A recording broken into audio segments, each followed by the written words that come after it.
Welcome student, I am Asfalisha. Today we are going to explain behavior of the gases. First, diffusibility. After completing my lecture, what will be your outcome? You can be able to define diffusion of the gas and also effusion of the gas. Yes dear, after completing my lecture, you can be able to define factors which affect on the diffusion of the gas, which order of the mass diffusion will be more, and what is the factor of the temperature on the gas diffusion, and also do you know why gas filled with the drop of the perfume. Okay, let's come. Behavior of gases. First, diffusibility. Diffuse means to spread over widely. Diffusion जो opposite word effusion थींदो आहे. Student पहिरियां effusion explain कयूं. When the gases molecules which pass from the tiny holes, जॾहिं gases जा ही molecules हिन small whole मां गुज़रंदा आहिनि तंहिंखे इफ्यूजन सॾिबो आहे. इन जो ॿियो एग्ज़ाम्पल वठूं था. जॾहिं टायर पंचर थींदो आहे त छा थींदो आहे, गैस उन स्मॉल होल मां ॿाहिरि ख़ारिज थींदी आहे, इनखे इफ्यूजन सॾिबो आहे. ऐं गुज़रण खां बाद में टिनी होल मां गुज़रण खां बाद में माहौल में फैलिजी वञे थी, तंहिंखे डिफ्यूजन सॾिजे थो. सो diffusion means spreading of the gas molecule throughout the vessel is known as diffusion. Example, smelling the room. जॾहिं रूम में स्प्रे हलायो वेंदो आहे त स्प्रे जा जेके मालिक्यूल्स आहिनि उहे सॼे रूम में डिफ्यूज़ थींदा आहिनि. वर्ड जेको डिफ्यूज़ आहे तंहिंखे सिंधी में फैलिजणु ऐं उर्दू में नफूज़ होना सॾिबो आहे. Diffusion depend upon particles motion and the kinetic energy which is equal to 1 upon 2 mv square. Student हिन खे तवजो ॾियो. kinetic energy जो फार्मूलो हूंदो आहे half of the mass and square speed. हाणे mass of the molecules m ऐं v जेका represent कई वई आहे उहा स्पीड ऑफ द पार्टिकल खे ज़ाहिर करे थी.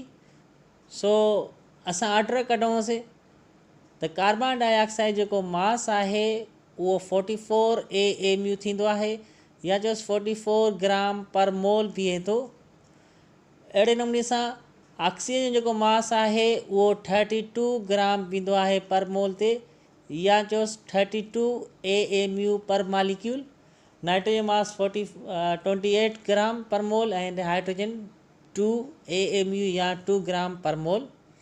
हाणे इन मुताबिक़ त कार्बन डाइऑक्साइड जो मास ज़्यादा थींदो आहे त माना इन जी काइनेटिक एनर्जी ज़्यादा आहे ऐं डिफ्यूज़िबिलिटी इन जी ज़्यादा बणिजे, पर हीअ हरगिज़ न हूंदो आहे. काइनेटिक एनर्जी गैसिस जी डिपेंड कंदी आहे टेम्परेचर ते. ओके, टेम्परेचर कंहिं बि टेम्परेचर ते average kinetic energy of gases molecules same बीहंदी आहे.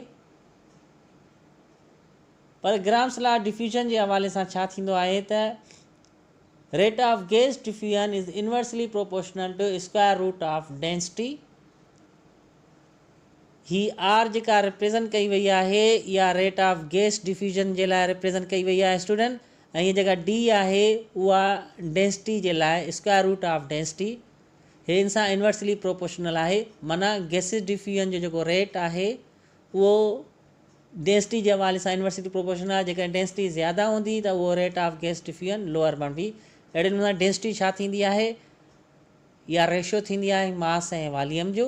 हाणे मास ऐं वॉल्यूम रेशो जेकॾहिं असां हिन फार्मूले में रखूंसीं, हिन रिलेशनशिप वारे फार्मूले में, त पोइ हिन तरीक़े सां थींदो. Rate of gas diffusion is equal to square root of V upon M. Square root of V upon M. हाणे तव्हां स्टूडेंट हिते नोट कयोसीं त rate of gas diffusion mass सां छा थींदो, ही इनवर्सली प्रोपोर्शनल बणिबो. So order of the mass जेको हीअ इंक्रीज़ थिए थो, कार्बन डाइऑक्साइड ऑक्सीजन ऐं नाइट्रोजन ऐं हाइड्रोजन इन तरफ़ डिक्रीज़ थिए थो. कार्बन डाइऑक्साइड जो वधीक मास आहे ऑक्सीजन खां. त हाणे कार्बन डाइऑक्साइड जी जेका डिफ्यूजन आहे उहा ऑक्सीजन जी कंपेयरिंग में घटि बीहंदी. अहिड़े नमूने सां ऑक्सीजन जी डिफ्यूज़िबिलिटी नाइट्रोजन खां घटि थींदी ऐं नाइट्रोजन डिफ्यूज़िबिलिटी हाइड्रोजन खां घटि बीहंदी आहे.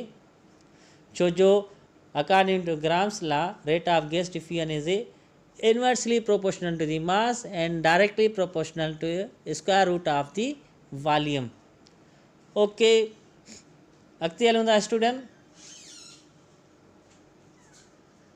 Gas more diffuse as compared to liquid and liquid more diffuse as compared to solid.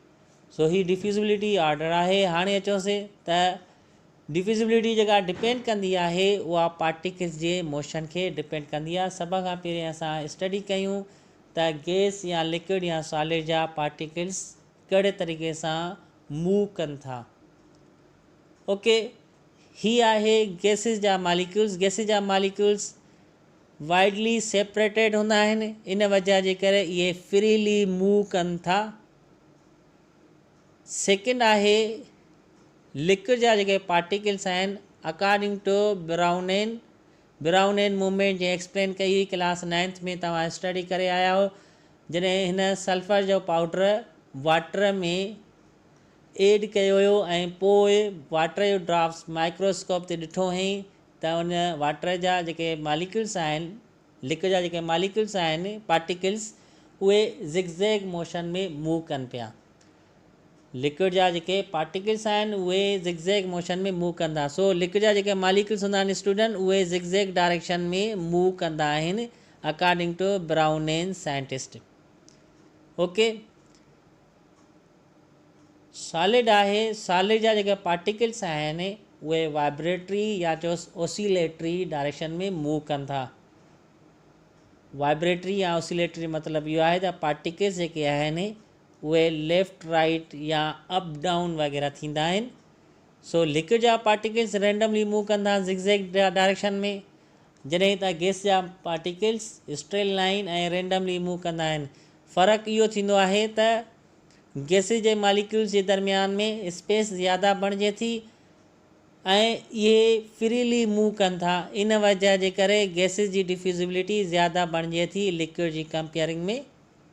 So liquid जा पार्टिकल्स ट्रांसलेटरी मूव कनि था, जॾहिं सॉलिड जा पार्टिकल्स हिकु फिक्स पॉइंट ते बीह करे मूव कनि था. इन वजह जे करे लिक्विड जा पार्टिकल्स जी जेका डिफ्यूज़िबिलिटी आहे उहा ज़्यादा बणिबी आहे as compared to solid. Okay, thank U.